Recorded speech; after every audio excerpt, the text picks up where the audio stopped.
갑자기 배가 심하게 당기면서 통증이 몰려왔습니다. 그때까지도 별다른 징후가 없었기 때문에 오늘은 그냥 무사히 지나갈 줄 알았는데 예상보다 빠르게 진통이 찾아왔던 거예요. 당황한 저는 급히 핸드폰을 들고 남편에게 전화를 걸었습니다. 한 손으로 배를 부여잡고 숨을 고르며 신호가 가기를 기다렸지만 남편은 받지 않았습니다. 여보, 제발 좀 받아. 신호음만 이어지는 핸드폰을 멍하니 쳐다보는데 진통이 더 강하게 밀려오자 정신이 아찔했습니다. 어쩔 수 없이 메시지를 남기기로 했습니다. 떨리는 손으로 문자 메시지를 적으며 애써 침착하게 행동하려고 했습니다. 여보, 나 병원 갈게. 빨리 와. 메시지를 남긴 후 핸드폰을 쥔 채 잠시 숨을 고르던 저는 터질 듯한 배를 부여잡고 간신히 현관문을 열었습니다. 비틀거리며 집 밖으로 나서니 찬바람이 불어왔고 그 순간 정신이 조금 맑아지는 듯 했어요. 어서 병원에 가야 한다는 생각만 머릿속에 가득 찼습니다. 길가로 나서 택시를 잡으려고 손을 흔들었습니다. 다행히 한 택시가 금방 멈춰 섰고 저는 간신히 문을 열고 탑승했습니다. 아이고, 사모님 괜찮으세요? 네, 땡땡 여성병원 산부인과로 좀 빨리 가주세요. 기사님은 제 배를 보고 다급하게 고개를 끄덕였습니다. 기사님은 걱정스러운 듯 제 얼굴을 한 번 더 살피고는 바로 출발을 하셨어요. 차가 출발하자마자 저는 의자에 몸을 깊숙이 기댔습니다. 차창 밖으로 보이는 풍경은 흐릿하게 지나갔고 저는 점점 강해지는 통증에 이를 악물었습니다. 남편분은 어디 계시나요? 지금 많이 힘들어 보이시는데. 아니요, 택배 일을 하고 있었어요. 아직 못 왔어요. 기사님은 거울로 제 얼굴을 한 번 더 보더니 걱정스러운 목소리로 말을 이었습니다. 걱정 말아요. 금방 데려다 드릴 테니까 병원에 도착하면 바로 들어가시면 돼요. 저를 안심시키려는 기사님의 따뜻한 말 한마디가 너무 고맙더라고요. 저는 잠시 눈을 감고 숨을 고르며 통증을 참았습니다. 그렇게 먼 거리가 아니었는데 평소와 달리 멀게만, 길게만 느껴진 시간이 지나고 드디어 택시는 병원 앞에 도착했습니다. 사모님, 조심해서 내리세요. 제가 병원 안까지 같이 들어가 드릴게요.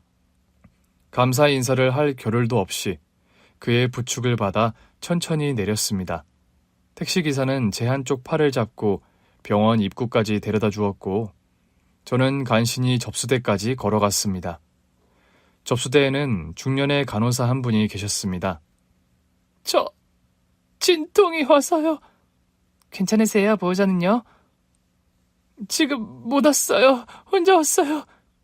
간호사는 걱정스러운 얼굴로 저를 바라보며 바로 의사호출 버튼을 눌렀습니다. 사모님, 걱정 마세요.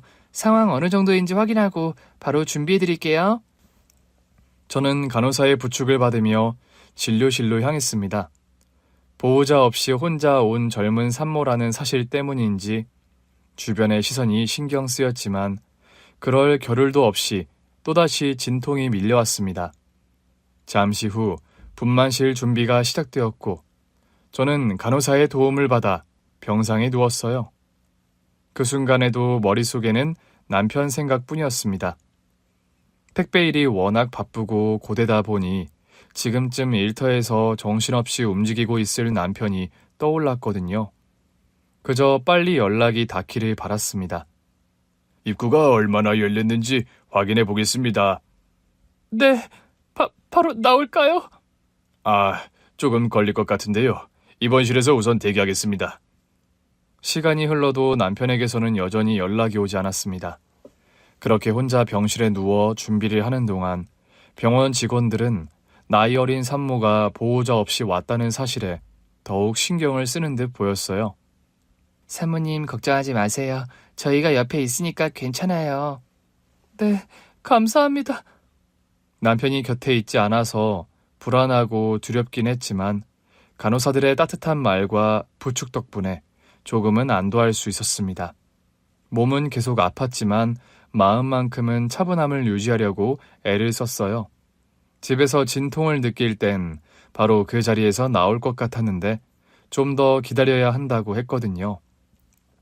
너무나 지치고 힘이 들어서 그냥 빨리 낫고 싶은 생각이 들었지만 그래도 조금 기다리면 남편이 올 수도 있다는 생각에 위안이 되더라고요. 그렇게 입원실로 옮겨져 힘겹게 버티고 있던 그때 1시간 정도가 지났을까? 더 이상 참을 수 없을 것만 같은 고통이 밀려왔습니다. 상태를 확인하러 온 간호사가 이제 분만실에 다시 들어가야 한다고 하더라고요. 분만실에 들어서면서 저는 마지막으로 핸드폰을 한 번 더 확인했지만 여전히 남편의 답장은 없었습니다. 머릿속에서는 그저 남편이 택배 일을 하면서 힘들어하던 모습만 떠올랐어요. 여보, 제발 빨리 와줘. 괜시리 서러운 마음에 소리 없이 눈물이 볼을 타고 흘러내렸어요. 인생을 오래 산 건 아니지만 인생의 중요한 순간들에서 저는 항상 혼자였거든요. 결국 아기를 낳은 이 순간에도 혼자구나. 혼자 버티고 혼자 일을 감당하는 게 처음도 아닌데 그날따라 유난히 서럽고 마음이 아려웠습니다. 그렇게 이동식 병원 침대에 누워 분만실로 향하던 그때 병원 비상구 문이 열리고 계단에서부터 정신없이 뛰어오는 남편이 보였습니다. 얼굴은 땀과 먼지로 범벅이었고 숨이 턱까지 차올라 있었지만 남편의 눈빛만은 간절하고 걱정이 가득해 보였어요. 남편은 한 손으로 제 손을 꼭 잡고 연신 미안하다고 말을 했습니다. 희주야. 여보. 내가 미안해. 내가 너무 늦었지. 애기 나온 거야? 이희주 산모님 지금 분만실로 가는 중입니다. 보호자분 분만실 앞에서 대기하실게요. 저는 못 들어가나요? 가족 분반을 신청 안 하신 걸로 아는데요. 네, 맞습니다. 그럼 분만실 앞에서 기다릴게요. 여보, 희주야, 힘내, 응? 조금만 힘내. 곧 있으면 우리 애기 만날 수 있어. 남편의 목소리가 귓가에 희미하게 울리듯이 멀어졌고 저는 홀로 분만실에 들어갔어요. 산모님, 심호흡하세요. 숨 천천히 들이쉬고 내쉬고. 그래요, 잘하고 계세요. 숨을 깊게 들이쉬고 내쉬기를 반복하면서도 저는 마음 한편이 불안했습니다. 옆에 남편이 있었으면 좋았을 것 같은데 혼자라는 생각에 두려움이 몰려왔지만 지금은 아이와 제가 무사히 이 순간을 넘기는 것이 가장 중요하다고 스스로 다짐했어요. 그 다음부터는 아무런 생각이 들지 않았던 것 같아요.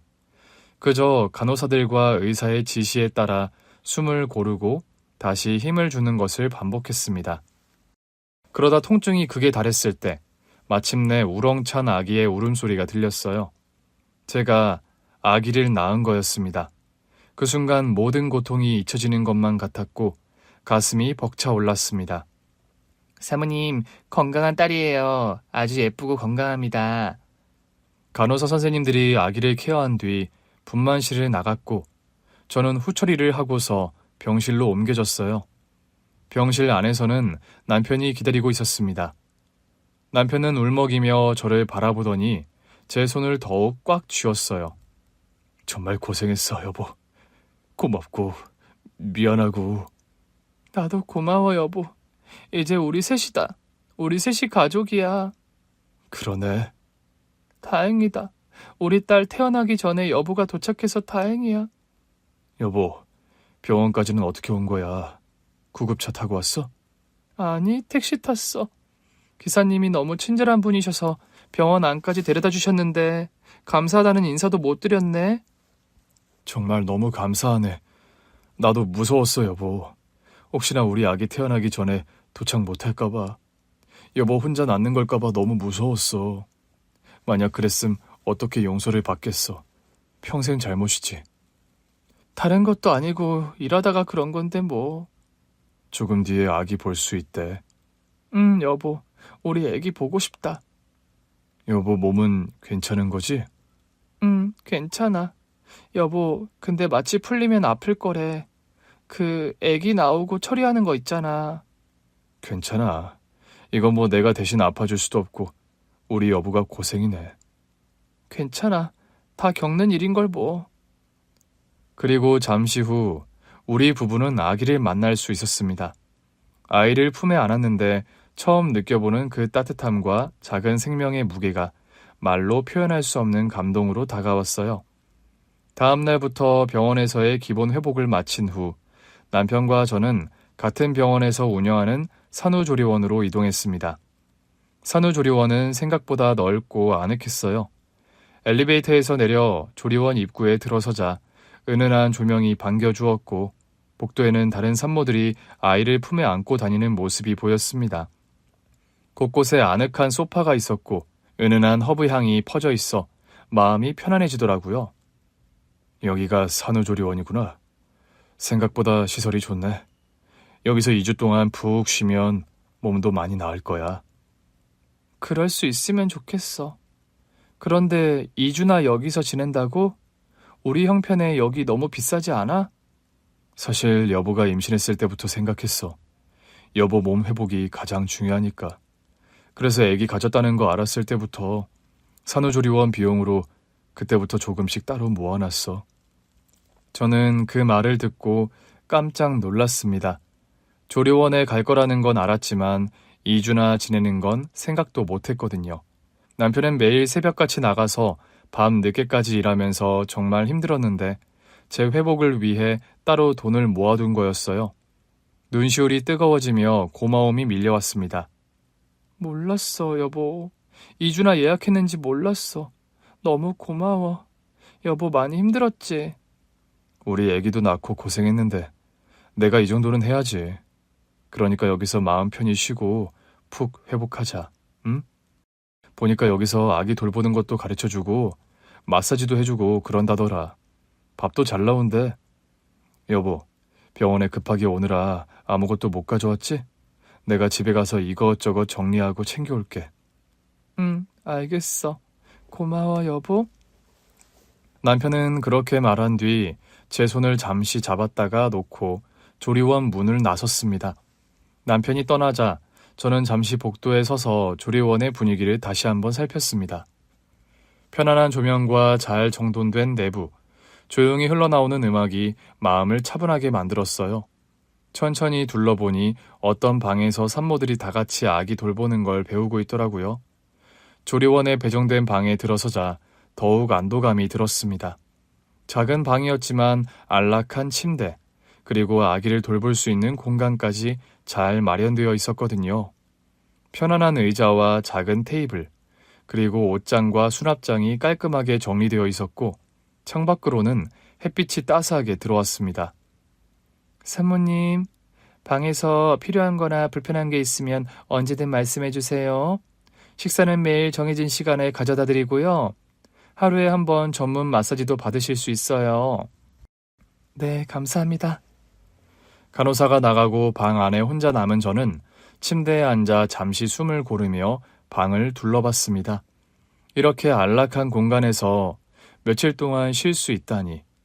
잘은 모르지만 다들 산후조리원에 있을 때가 천국이라고 말하던데 이래서 그런 거구나. 사실 임신을 한 뒤에도 우리 형편을 알기 때문에 조리원 이야기는 꺼내지도 않았는데 이런 걸 다 미리 생각해준 남편의 배려가 더욱 고맙게 느껴졌습니다.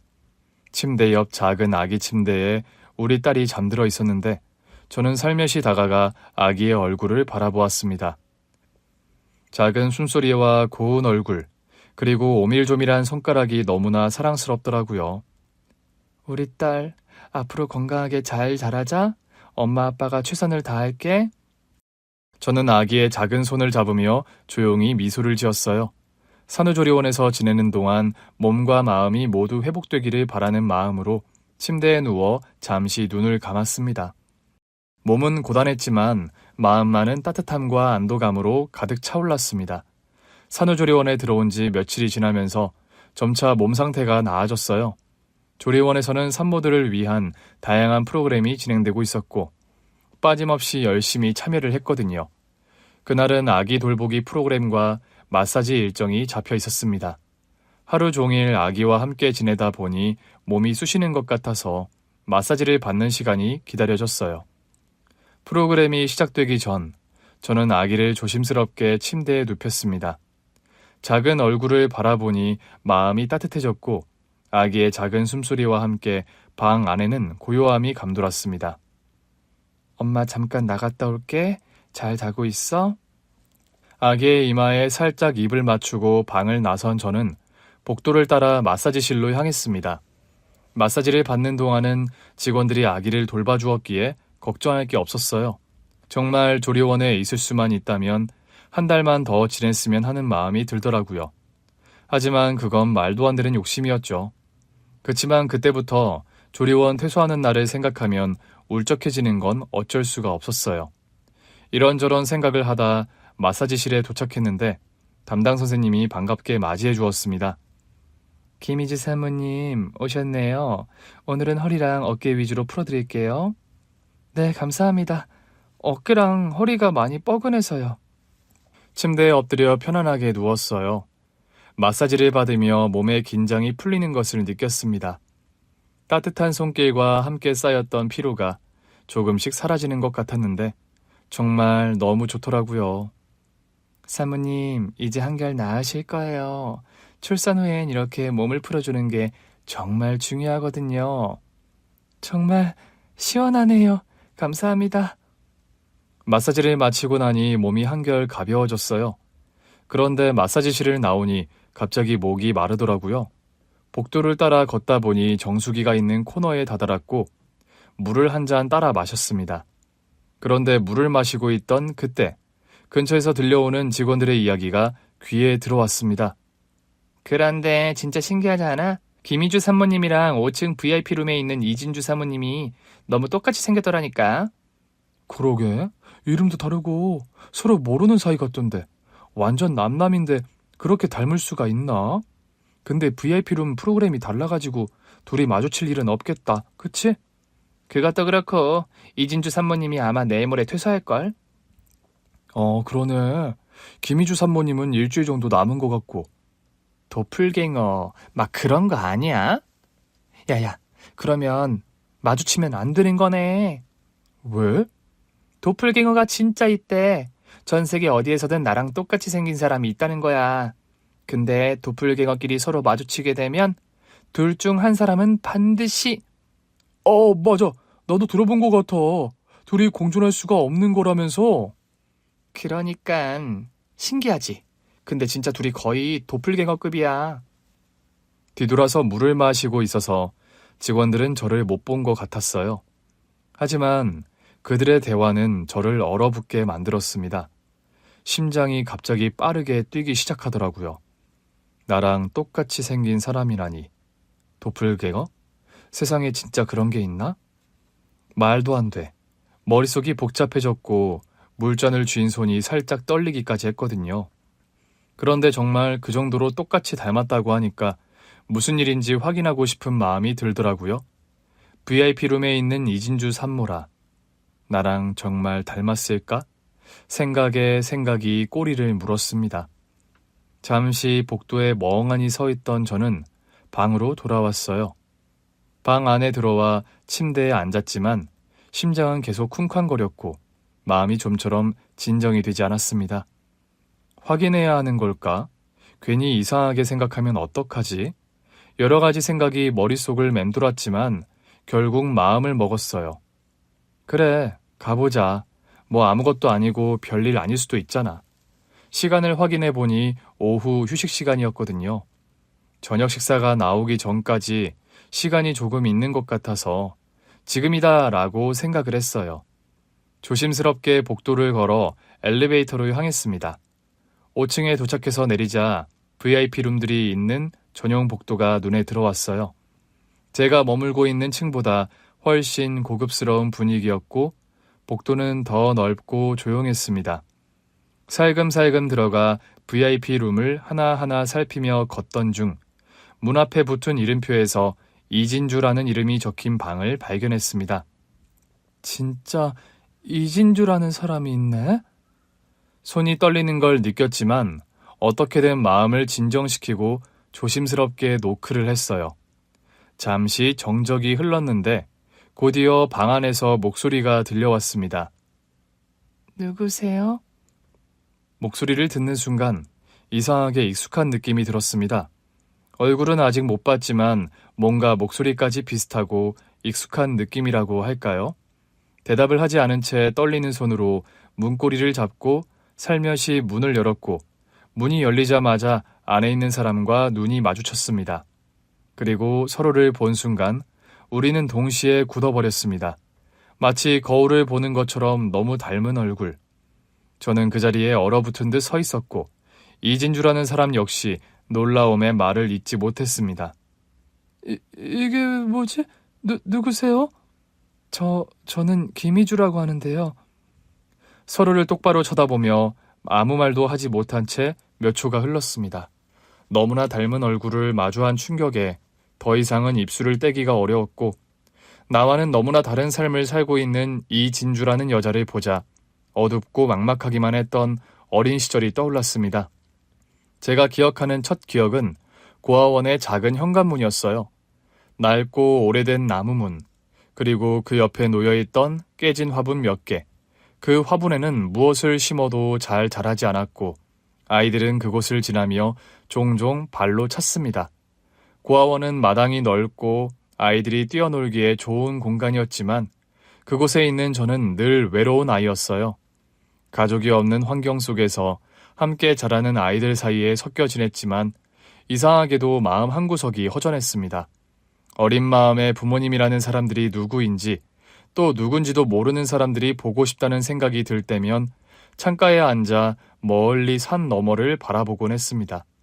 하지만 나이가 들면서 그 기억도 점점 희미해졌고 나를 세상에 낳아준 사람들, 부모라는 사람들이 있었다는 것조차 실감이 나지 않았어요.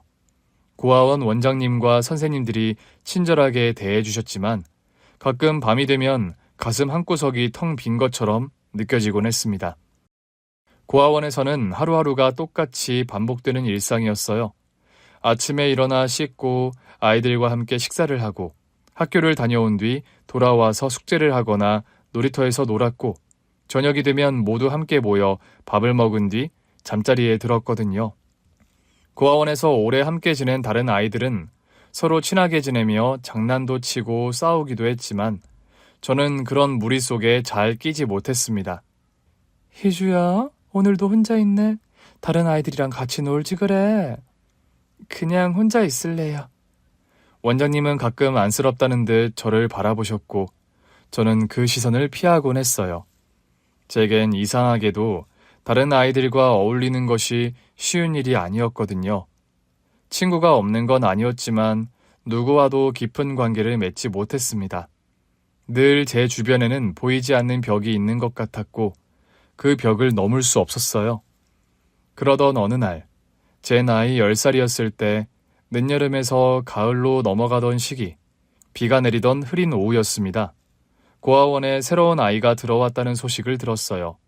새로운 아이가 온다는 건 고아원에서 큰일이었기 때문에 아이들은 모두 흥미롭게 그 소식을 들었거든요. 원장님이 복도 끝에서 한 아이의 손을 잡고 걸어오고 있었습니다. 그 아이는 저와 비슷한 나이로 보였는데 어딘가 소심하고 불안한 표정이었어요. 낯선 환경에 적응하지 못해 어깨를 잔뜩 움츠리고 있는 모습이 눈에 들어왔습니다. 얘들아, 오늘 새로운 친구가 왔단다. 영석이라고 해. 앞으로 우리랑 같이 지낼 거니까 다들 잘 대해줘야 해. 아이들은 호기심 가득한 눈으로 영석이를 바라보았습니다. 저도 창가에 앉아 그 모습을 지켜보았죠. 그 아이의 얼굴에는 낯선 곳에 대한 두려움이 가득 담겨 있었어요. 무리 속에서 조금 떨어져 서 있는 모습이 꼭 예전에 저를 보는 것 같았습니다. 그날 이후 영석이는 항상 혼자 있는 아이가 되었습니다. 다른 아이들이 다가가도 말수가 적고 조용했기 때문에 쉽게 친해지지는 못했거든요. 저는 그런 영석이를 보며 이상하게 마음이 쓰였습니다. 나도 저랬었지 하는 생각이 들었고 어쩌면 제가 그 아이에게 친구가 되어줄 수 있지 않을까 하는 마음이 들었어요. 어느 날 아이들이 모두 놀이터에서 놀고 있을 때 저는 용기를 내어 혼자 구석에 앉아있는 영석이에게 다가갔습니다.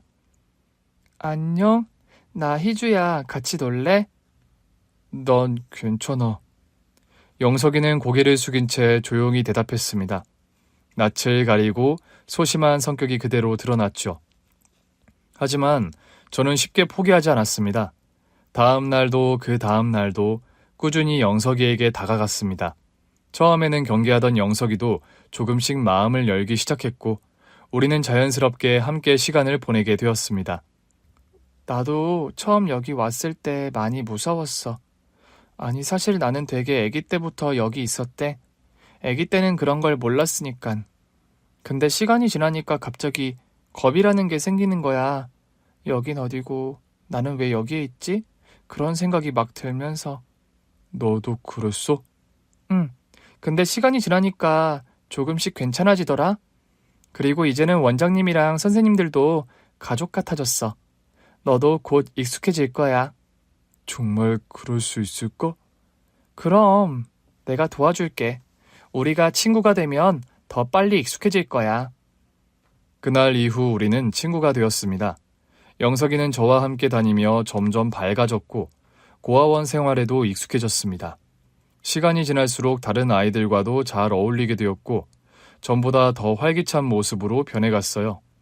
원장님은 그런 영석이를 흐뭇하게 바라보며 제게 고마움을 표현하셨습니다. 희주야, 네가 영석이에게 친구가 되어줘서 참 고맙구나.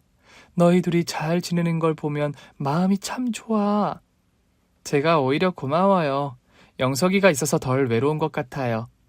나도 희주가 있어서 좋아. 혼자 있었으면 너무 무서웠을 거야. 그렇게 우리는 고아원의 특별한 친구가 되었습니다. 함께 공부하고 놀고 때로는 서로를 위해 힘이 되어주며 성장해 갔습니다. 외롭고 힘들었던 고아원 생활이 영석이와 함께한 덕분에 조금씩 밝아졌고 서로가 서로에게 가족 같은 존재가 되어갔습니다. 그리고 그 이후 시간은 정말 빨리 흘렀습니다. 어느덧 몇 년이 지나 영석이와 저는 중학생이 되었는데 그때부터 영석이는 눈에 띄게 변하기 시작했습니다. 처음 고아원에 왔을 때 소심하고 작은 체구였던 영석이는 점점 키가 크고 어깨가 넓어지면서 듬직한 모습으로 변해갔어요. 함께 자란 우리는 이제 단순한 친구 이상의 존재가 되어 서로에게 가족 같은 버팀목이었거든요. 하루는 놀이터에서 앉아있다가 영석이를 문득 바라본 적이 있었어요. 예전에는 제가 항상 먼저 다가가고 챙겨주던 그 아이가 어느새 저보다 더 듬직하게 자라 있었습니다. 너 키 왜 이렇게 많이 컸어? 나랑 별로 차이 안 나던 때가 엊그제 같은데. 몰라, 그냥 크더라. 내가 크니까 이제 네가 좀 작아 보인다? 뭐? 내가 작아 보인다니. 원래 내가 너보다 조금 컸잖아. 그랬지. 근데 이제는 내가 더 크니까 네가 누나 같지는 않아. 영석이는 장난스럽게 웃으며 제 머리를 툭툭 쳤고 저는 그런 모습이 어색하면서도 이상하게 설레는 기분이 들었습니다. 예전에는 단순히 친구 같고 남동생 같은 느낌이었는데 점점 그 이상으로 느껴지는 게 저도 당황스러웠거든요. 고등학생이 되면서 우리는 서로에게 더욱 의지하게 되었습니다. 공부며 생활이며 모든 것이 바쁜 나날이었지만 서로가 곁에 있어 항상 힘이 되었어요. 가끔 힘든 일이 있을 때면 영석이는 조용히 제 옆에 앉아 위로해주곤 했습니다. 희주야, 괜찮아. 네가 힘들 땐 내가 옆에 있으니까 걱정하지 마. 영석아, 네가 있어서 정말 다행이야. 그렇게 말하면서도 제 마음속에는 알 수 없는 감정이 조금씩 싹트기 시작했습니다. 단순히 친구이자 남매처럼 여기던 영석이가 점점 더 특별하게 느껴졌던 거예요. 물론 영석이도 저와 비슷한 마음이었던 것 같아요. 우리는 둘 다 그 마음을 명확하게 표현하지 않았지만 서로의 존재가 무엇보다 소중하다는 걸 알고 있었습니다. 고등학교를 졸업하고 우리는 중요한 결정을 내리게 되었습니다. 나라에서 지원하는 자립지원금을 받을 나이가 되었고 이제 고아원을 떠나 새로운 삶을 시작해야 했거든요. 고아원 원장님은 우리에게 많은 조언을 해주셨습니다. 이제 너희도 성인이 되어서 세상으로 나가게 되는구나. 세상은 고아원과 다르게 쉽지 않을 거야. 하지만 너희가 함께라면 잘 해낼 수 있을 거야. 서로 의지하고 힘이 되어주렴. 네, 원장님. 정말 감사했습니다. 원장님 덕분에 여기까지 올 수 있었어요. 저도 감사드립니다. 저희 열심히 살겠습니다. 그렇게 고아원을 떠난 날, 우리는 짐을 싸서 고아원 문 앞에 섰습니다. 그 문을 나서는 순간 저는 묘한 기분이 들었습니다. 설렘과 두려움이 동시에 밀려왔고, 이제 정말 새로운 삶이 시작된다는 실감이 났습니다. 우리 이제 어디로 갈까? 내가 미리 알아본 방 있어. 그쪽으로 가보자. 영석이가 알아본 곳은 방 하나에 작은 거실이 딸린 월세방이었습니다. 허름하지만 둘이 함께 살기에는 충분해 보였어요. 방에 들어서자마자 저는 주위를 둘러보며 웃었습니다. 여기가 우리 집이 되는 거네? 우리 둘만의 집. 이제 진짜 시작이야.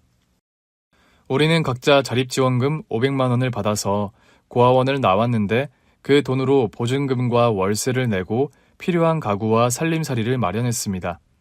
처음에는 무엇을 사야 할지 몰라 헤맸지만 함께 고르고 꾸미는 재미가 쏠쏠했어요. 이 컵 괜찮지 않아? 우리 이런 걸로 커피 마시면 좋을 것 같아. 그래, 그거 사자. 그리고 이쪽에 작은 테이블도 하나 놓이면 좋겠다.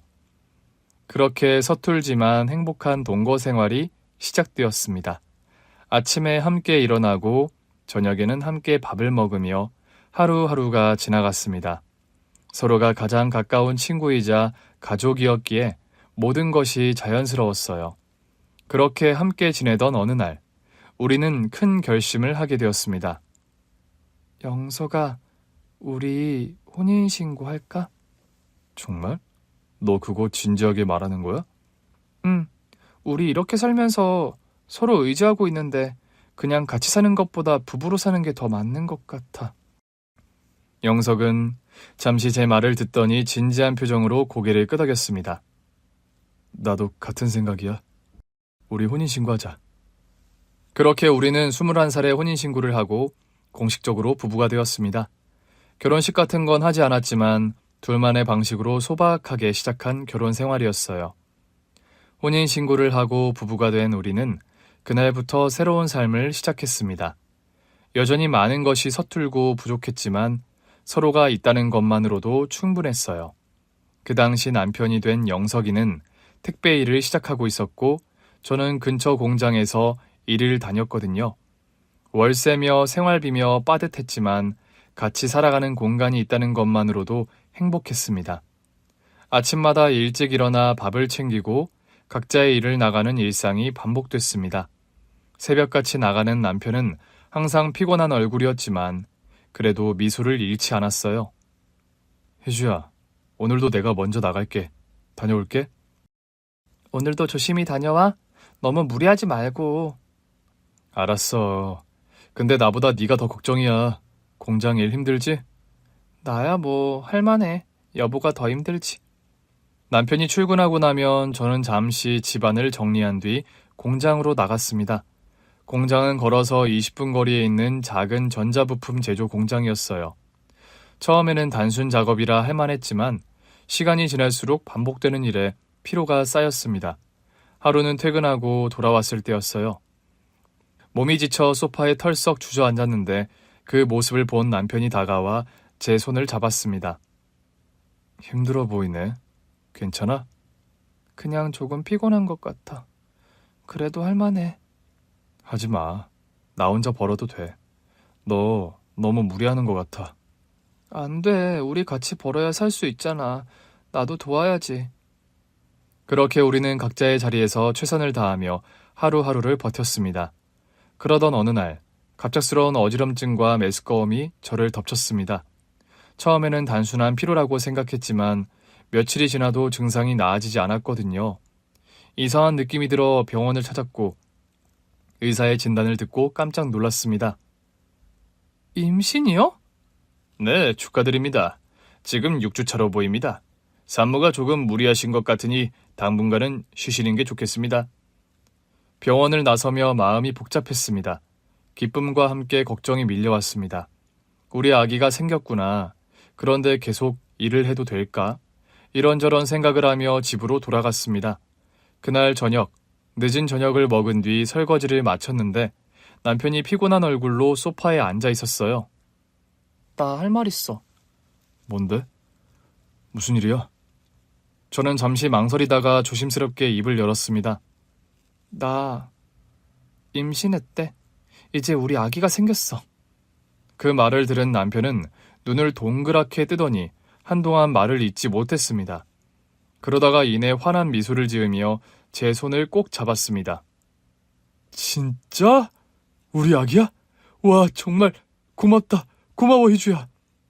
나도 너무 기뻐. 그런데 이제 어떻게 해야 할까?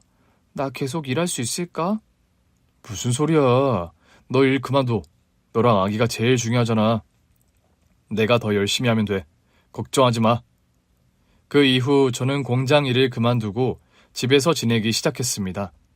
처음에는 일을 쉬는 게 어색했지만 남편이 열심히 일하는 모습을 보며 마음을 다잡았습니다. 새벽같이 나가 밤늦게 들어오는 남편을 보면 안쓰럽기도 했지만 서로를 위하며 살 수 있다는 것만으로도 힘이 났거든요. 남편은 매일 피곤한 몸을 이끌고도 집에 돌아오면 밝은 얼굴로 저를 맞이했습니다. 희주야, 오늘 뭐 했어? 몸은 괜찮고? 그냥 집 정리하고 조금 쉬었어. 당신은 힘들지 않았어? 나야 뭐 늘 똑같지. 그래도 우리 아기 생각하면 힘이 나. 그렇게 서로를 격려하며 우리는 새로운 삶을 준비해 나갔습니다. 저는 집안일을 하면서 태어날 아기를 맞이할 준비를 했고 남편은 더욱 부지런히 일하며 생활비를 감당했어요. 시간이 흐르면서 배가 점점 불러왔고 그에 따라 저는 더 많은 것을 준비해야 했습니다. 하루는 남편이 퇴근하고 돌아왔을 때였어요. 남편은 땀에 젖은 채로 들어왔고 저는 물 한 잔을 건네며 남편을 맞이했습니다. 오늘도 수고했어. 여보, 덕분에 나랑 아기 잘 지내고 있어. 내가 고맙지. 너랑 아기 둘 다 건강하기만 하면 돼. 우리는 서로를 위하며 하루하루를 버텨나갔습니다. 힘든 순간도 많았지만 곧 태어날 아기를 생각하며 버틸 수 있었던 것 같아요. 그렇게 고아원 나와 21살에 결혼한 우리 부부. 남편은 택배난 공장 다니면서 결혼 1년 후 아기를 낳고 산후조리원에 들어갔더니 김희주 산모님은 5층 VIP룸 이진주 사모님이랑 너무 똑같다. 그 말에 미친 듯 5층에 올라가 VIP룸을 연 순간 인생이 바뀌었습니다. 문을 열고 마주한 순간 우리는 서로를 말없이 바라보았습니다. 눈앞에 있는 여자, 이진주 산모라는 여자는 저와 너무 닮은 모습이었어요. 똑같은 얼굴을 본 것 같은 기묘한 기분에 저는 말문이 막혔습니다. 긴 침묵이 흐르고 어색함이 감돌았습니다. 그러다 침묵을 먼저 깬 건 이진주라는 여자였습니다. 그 여자는 떨리는 목소리로 저에게 질문을 던졌습니다. 혹시 부모님이나 언니 가족 있으세요? 예상치 못한 질문에 순간적으로 머릿속이 하얘졌습니다. 저를 왜 이렇게까지 닮은 사람이 가족에 대해 묻는 상황이 낯설고 혼란스러웠거든요. 하지만 숨기고 싶지는 않았기에 솔직히 대답했습니다. 가족은 없습니다. 결혼을 했으니 남편이 있고 얼마 전 아기를 낳았어요. 원래 가족은 없어요. 어릴 때부터 고아원에서 자라서요. 아주 어릴 때 고아원에 맡겨졌어요. 제 대답을 들은 그 여자의 눈이 커지더니 이내 눈가가 촉촉해졌습니다. 잠시 후 그 여자가 갑자기 저를 덥석 끌어안았습니다. 예상치 못한 행동에 저는 당황했지만 이진주 씨의 떨리는 손과 숨결에서 진심이 느껴졌습니다. 잠깐만요. 왜 그러시는 거예요? 미안해요. 제가 너무 놀라서요. 그런데 혹시 모르겠지만 어쩌면 그쪽이 제 동생일 수도 있을 것 같아서요. 그 여자의 목소리는 떨리고 있었습니다. 무슨 말을 해야 할지 몰라 얼어붙어 있는 제게 이진주 씨가 다시 진지한 얼굴로 말을 이어갔습니다. 어릴 때 우리 가족에게 잃어버린 동생이 있었어요. 2살 때 실종된 여동생인데 저는 4살 때라 그 잃어버린 상황은 잘 기억은 못하지만 자라면서 부모님이 항상 말씀하셨거든요. 동생을 꼭 찾아야 한다고요. 실종된 동생이요? 네, 엄마랑 아빠가 늘 말씀하셨거든요. 기차에서 동생을 잃어버렸다고요. 엄마가 친정에 가시려고 저랑 동생을 데리고 기차에 타셨는데 어느 순간 동생이 사라졌대요. 누군가 데려갔던 거죠. 이진주 씨는 잠시 말을 멈추고 깊은 한숨을 내쉬었습니다. 그 숨결에는 복잡한 감정이 담겨 있는 것 같았어요. 그러다 떨리는 손으로 눈가를 닦으며 다시 말을 이었습니다. 그날 이후로 부모님은 평생을 동생을 찾으면서 사셨어요. 전단지도 뿌리고 신고도 하고 수년간 수색을 했지만 결국 못 찾았대요. 그런데 오늘 당신을 봤을 때 저도 모르게 확신이 들었어요. 얼굴을 보는 순간 그냥 느낌이 들었어요. 잃어버린 내 동생일지도 모른다고요. 언니일지도 모른다는 그 여자의 말을 듣는 내내 저는 한마디도 하지 못했습니다. 머릿속이 복잡했고 심장이 두근거리며 빠르게 뛰기 시작했어요. 믿기 어려운 이야기였지만 이상하게도 그 여자의 진심이 느껴졌거든요. 하지만 동시에 혼란스러웠습니다. 고아원에서 자라면서 단 한 번도 가족에 대해 생각해 본 적이 없던 제게 이런 이야기는 너무 갑작스러웠습니다. 그런데 저는 정말 어릴 때부터 고아원에 있었어요. 왜 고아원에 가게 된 건지도 모르고요. 그건 나도 알 수가 없어요. 우리 가족 전부 많이 생각해봤지만 왜 도대체 누가 왜 내 동생을 데려간 건지, 왜 우리한테 이런 일이 생긴 건지 너무 힘들었거든요. 그냥 제 생각으로는 수색 범위가 넓어지고 하니까 처벌이 두려워서 고아원에 두고 간 게 아닐까요? 정말 무책임한 행동이죠. 아마 뭔가 잘못되었고 돌려주고 싶다고 생각했지만 어떻게 해야 할지 몰랐던 게 아닐까요? 하지만 우리 모두에게 너무 큰 상처를 줬던 거예요. 그 여자의 추측을 들으니 조금씩 이해가 되는 것 같았어요. 정확한 건 모르지만 그럴 수도 있다고요. 하지만 여전히 믿기 어려웠고 이 상황이 현실이 맞는지조차 혼란스러웠습니다. 그런데도 마음 한편에서는 묘한 감정이 피어올랐어요. 그동안 잊고 지내왔던 가족이라는 단어가 낯설면서도 따뜻하게 느껴졌거든요. 정말 제가 동생일 수 있을까요? 네, 저는 확신해요. 얼굴도 너무 닮았고 어쩌면 이건 운명일지도 몰라요. 저희 부모님도 희주 씨를 보면 바로 아실 거예요. 그런데 저한테는 너무 갑작스러워서요. 제 삶에서 가족이 있다는 생각은 한 번도 해본 적이 없거든요. 그럴 수밖에 없죠. 고아원에서 자랐다면 당연히 그랬을 거예요. 그런데 확인할 방법이 있어요. 물론 나는 지금도 너무 확신하지만 희주 씨가 못 믿겠다고 하면 유전자 검사를 받아보는 게 어때요? 저랑 같이 부모님을 만나보실 수 있을까요? 이진주라는 여자, 언니일지도 모르는 그 여자의 진심 어린 눈빛을 보면서 저는 더 이상 망설일 수 없었습니다. 모든 것이 갑작스럽고 혼란스러웠지만 만약 이게 진짜라면 가족이 있는 거였으니까요. 그냥 평생 버림받았다고만 생각했는데 그게 아닐 수도 있다는 것, 마음속 깊은 곳에서 알 수 없는 감정이 올라왔습니다. 네, 저도 확인해보고 싶어요. 정말 제가 동생인지, 부모님이 정말 제 가족인지 알고 싶어요. 그 말을 들은 그 여자는 눈가에 눈물이 맺힌 채로 고개를 끄덕이며 제 손을 꽉 잡았습니다. 고마워요. 부모님도 분명 희주 씨를 보면 기뻐하실 거예요. 우리 꼭 확인해요. 그렇게 우리는 유전자 검사를 진행하기로 했습니다. 마음속에는 두려움과 설렘이 뒤섞여 있었고 앞으로 무슨 일이 생길지 알 수 없었지만 이제는 이 상황을 받아들이기로 했거든요. 유전자 검사를 했고 시간이 지나 검사 결과가 나왔습니다. 우리는 그날 만나서 같이 확인을 하기로 했거든요. 결과지를 손에 든 언니는 잔뜩 긴장한 얼굴로 저를 바라보았습니다. 저 역시 심장이 쿵쾅거려 말을 꺼낼 수가 없었습니다. 손바닥이 땀으로 축축해졌고 목이 바짝 말랐습니다. 희주 씨, 결과가 나왔어요. 네. 언니는 떨리는 손으로 결과지를 펼쳐보았고 그 순간 언니의 눈이 커지며 눈물이 맺혔습니다. 저도 숨을 멈추고 언니를 바라보았어요. 맞아요, 맞아.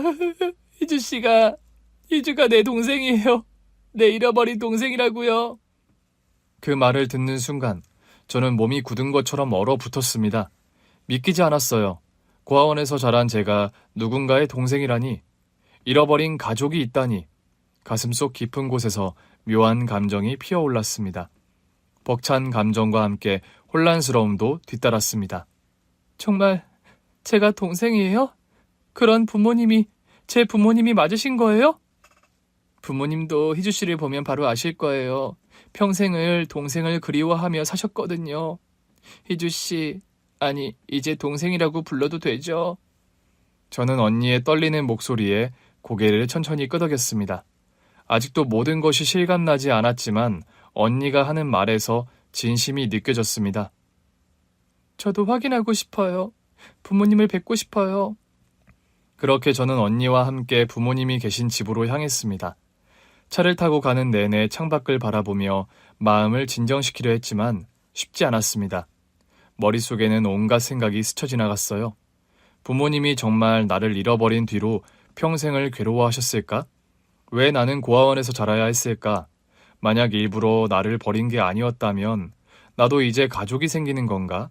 하지만 확실한 건 너무나 놀랍고도 감사한 사실은 이제라도 언니를 만났다는 거였습니다. 많이 긴장되지? 부모님도 많이 놀라실 거야. 그래도 기뻐하실 거야. 그토록 그리워하던 딸을 다시 만나게 된 거니까. 네. 그런데 솔직히 조금 무섭기도 해요. 제가 정말 잘할 수 있을까요? 그런 걱정은 하지 마. 부모님은 그냥 희주 네가 살아있다는 것만으로도 감사해 하실 거야. 그렇게 언니와 대화를 나누다 보니 어느새 부모님의 집 앞에 도착했어요. 고급스러운 주택 앞에 멈춘 차를 보고 저는 잠시 멈칫했습니다. 차에서 내리는 순간 낯선 환경이 주는 압박감에 심장이 더 빨리 뛰기 시작했거든요. 바로 그때 언니가 제 손을 꼭 잡아주었습니다. 괜찮아. 나랑 같이 가자. 언니의 손을 잡고 천천히 문 앞까지 걸어갔습니다. 배를 누르자 잠시 후 문이 열리고 중년의 부부가 나왔습니다. 어머니로 보이는 분은 한눈에 봐도 저와 언니를 닮아 있었어요. 어머니는 언니와 함께 있는 저를 보고 순간 놀란 표정을 지었습니다. 진주야, 이분은 누구니? 너랑 무척 닮았고. 엄마, 아빠 찾았어요. 내 동생 엄마, 아빠, 딸 찾았다고요. 그 말을 들은 어머니는 손으로 입을 가리며 그대로 멈춰 섰습니다. 눈동자가 크게 흔들렸고 얼굴에는 놀람과 감격이 뒤섞인 표정이 역력했어요. 정말 네가 진이니? 진이요? 엄마, 그건 옛날 이름이고 희주라는 이름으로 살았대요. 희주, 그렇구나. 세상에 어떻게 이런 일이. 저는 고아원에서 자랐어요. 그런데 이렇게 오랜 세월이 흘러서 언니가 저를 찾아줬어요. 우리가 다시 만나게 되었어요. 그 순간 어머니는 한 걸음에 다가와 저를 꽉 끌어안았습니다. 어머니의 품에 안긴 저는 순간 몸이 굳었지만 그 품에서 평생 느껴보지 못했던 따뜻함을 느꼈습니다. 그리고 그동안에 쌓였던 모든 감정이 한꺼번에 밀려왔어요. 진이야, 미안하다. 정말 미안해. 엄마가 널 잃어버려서 미안하다. 너무 미안해. 어머니의 떨리는 목소리와 눈물이 제 어깨를 적셨습니다. 그제야 모든 것이 믿어졌고 눈가가 뜨거워졌습니다. 아니에요. 저도 너무 갑작스러워서 혼란스러웠지만 이제 이해할 수 있을 것 같아요. 그러니까 엄마 아빠가 날 일부러 버린 게 아니라는 거. 나를 찾아 헤매고 날 그리워하는 가족이 있었다는 거잖아요. 그때 아버지가 다가와 떨리는 손으로 제 얼굴을 바라보며 눈물을 흘리셨습니다. 정말 고생 많았겠다. 아빠가 널 지켜주지 못해서 정말 미안하다. 이제 다시는 혼자 두지 않을게. 그렇게 우리는 가족이라는 이름으로 다시 만났습니다. 그동안 고아원에서 자라며 느꼈던 외로움과 상처가 조금씩 치유되는 기분이 들었습니다. 부모님은 제가 고아원에서 자랐던 이야기를 들으며 계속 미안해하셨고 저는 일부러 저를 버린 것이 아니라는 것을 알고 눈물을 흘렸습니다. 괜찮아요. 부모님이 저를 일부러 버린 게 아니라는 걸 알았으니까요. 그동안 많이 힘드셨죠? 너도 얼마나 힘들었겠니? 희주야, 이제 우리 같이 지내자. 어? 네가 어디서 어떻게 지냈는지 하나하나 알고 싶어. 그날 우리는 많은 이야기를 나눴습니다.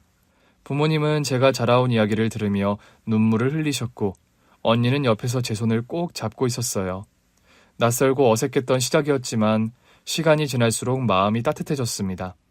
유전자 검사 결과로 가족임이 확인된 후 저는 남편과 딸을 부모님께 소개하기로 했습니다. 부모님은 긴장한 남편을 따뜻하게 맞아주셨고 어머니는 남편의 손을 꼭 잡으며 환하게 웃으셨습니다. 고생 많았어요. 이야기 많이 들었어요. 우리 희주를 잘 지켜줘서 정말 고마워요.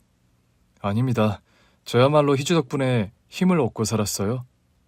앞으로는 우리가 힘이 될 테니 너무 걱정하지 말고 우리랑 같이 잘 지내자고.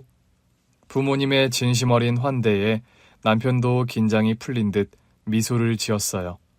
그날 이후 부모님은 저와 남편을 적극적으로 도와주셨고 덕분에 우리는 언니네 아파트 바로 옆 동으로 이사하게 되었습니다.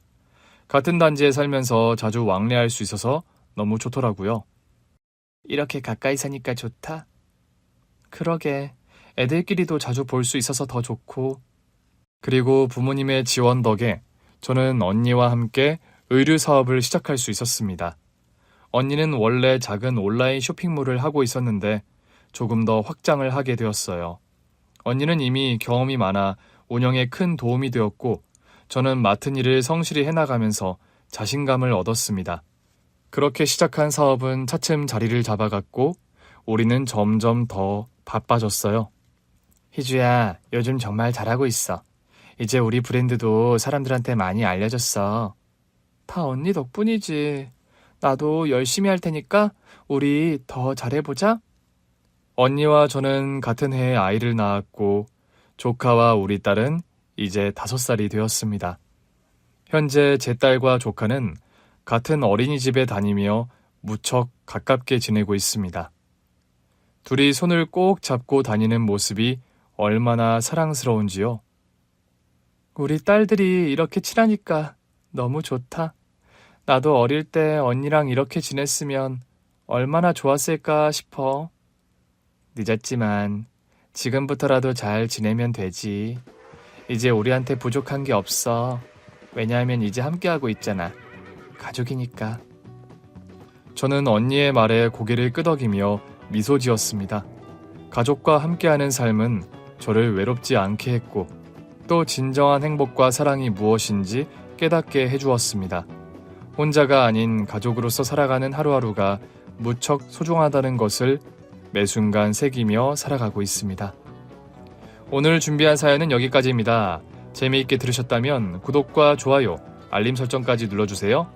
그럼 저는 다음 사연으로 찾아뵐게요. 오늘도 건강하고 행복하세요.